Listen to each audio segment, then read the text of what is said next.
What's up, everybody? It's Steven, and I am back in the music room here to talk to you today a little bit about amplifiers, the difference between combo amps and cab amps and amp heads, and how to properly set up your pedal board and your whole rig so that nothing will fry or nothing will destroy your cab, and you can get a good clean sound no matter what your situation is. Just listen on in. The first thing I'm going to do is explain to you the difference between a combo amp and a cab amp. A combo amp already has a preamp and an input-output built into it along with its speakers all in one individual unit, while this cab amp setup has an amp that has all the controls on it and that powers this cab. This cab has no cord that leads it to the wall. Everything about this cab is controlled by this amp head.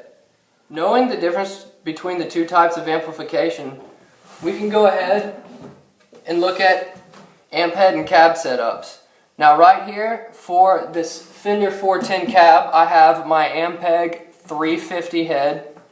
Now it's a 350 head because the watts on this head cannot exceed the maximum range of watts allotted on that cab. So when purchasing your head to fit your cab, it cannot exceed the watts and the ohms required on that cab. Right here on my Fender 410 Rumble, this is this year's edition. I've had it for a while. I really enjoy it. It has 500 watts and 1,000 continuous watts at 4 ohms, and this head is rated at 350 watts at 4 ohms. So I know by purchasing this head that it will safely operate on my cab without blowing out any speakers or putting too much pressure on it to kill it. As you can see here, I've got a combo amp. Combo amps, they're all built in one system. Everything's built to specs. You could still really easily blow your speakers out.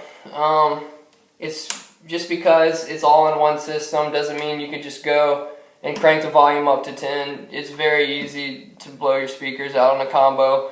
It's just a lot easier because it's all one system. You can take it around. It's about 30 pounds. You can get a good sound out of it.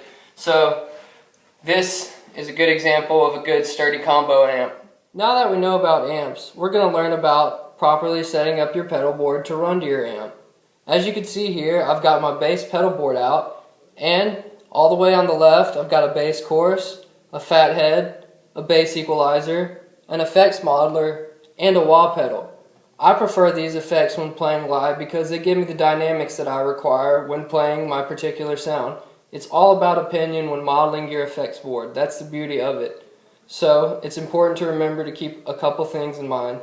Now that we know all the proper precautionary steps to take, we can go ahead and hook our pedal board up to our cab. Now, simply remember that on the left side, where all the outputs converge, is going to hook up from there straight into our amp head, which is powering our cab. And then we're going to switch it around, and on the right side is your input.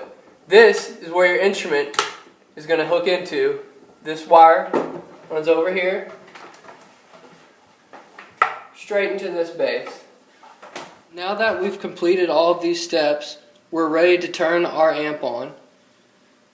Make sure that the volume located on your amp head, or if you're using a combo amp, located on the top or front, is all the way down so that when we turn it on, no excessive volume will blow the speaker. The amp is now on, powering the cab. You can hear the input, and let's get some sound from our instrument. Now we can put it at the desired volume and also change the sound and dynamics of it by using the EQ, and you're ready to roll. So now that you've seen how to properly set up your pedal board to your amplifier and you've learned a little bit about amplifiers, keep in mind that it only takes one time to have a bad setup and to blow your speakers and to completely render your setup useless. So remember when turning anything on that the volume levels are modest to low to off. Just make sure they're not on a high level because, like I said, one time is all it's going to take, and then setups are very expensive, so you're going to have to go and redo the whole thing. So check your volume levels before you turn on. Thanks.